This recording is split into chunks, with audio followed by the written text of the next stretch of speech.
we were talking about a lot of anatomy. The biggest anatomy that I could think here is the anatomy of the being known as human.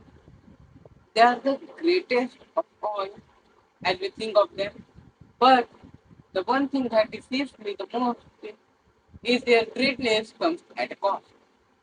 Now, whenever I'm talking about humans, then take into consideration the average human being, which is not as tall, not as short, the average persona of any human being. Here, we are talking about that humans' anatomy comes at a different level. We are evolving continuously. But you might say, I'm not evolving. I can see my body. It's been the same for the past however years you have been alive, right?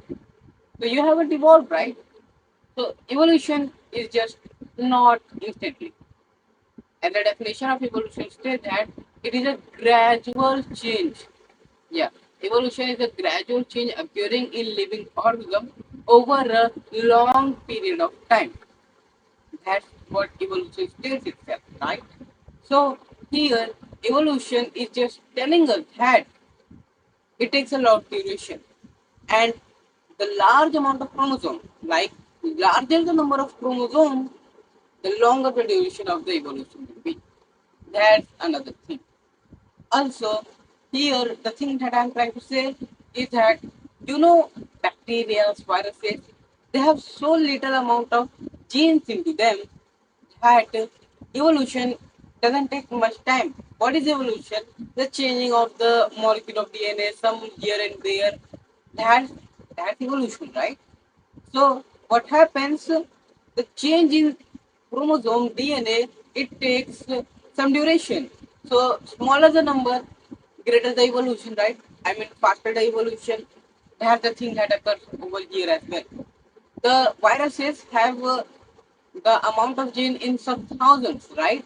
But as humans have 40 to 50,000 or 25,000 if I'm correct. So we have 25,000. So 2,000 compared to 25,000, it is 14 something 1400 or 140 times that. So here take into respect that it is so long. It takes a long duration, and that long duration comes at a cost. But still, evolution occurs in us human being as well. So by doing the math, it comes at like that humans evolve every 10,000 years. That's the thing. And we have been only around for the past 30 to 40,000 years.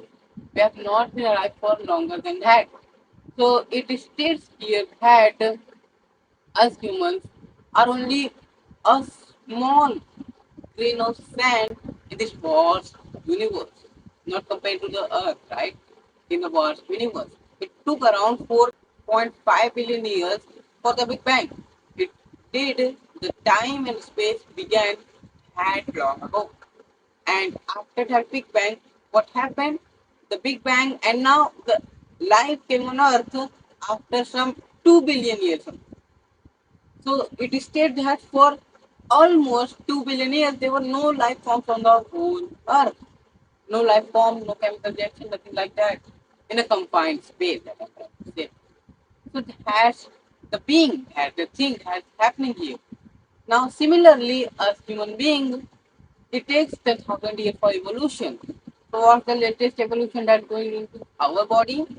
Is the nails are going to disappear, all the body here, they're also going to disappear gradually.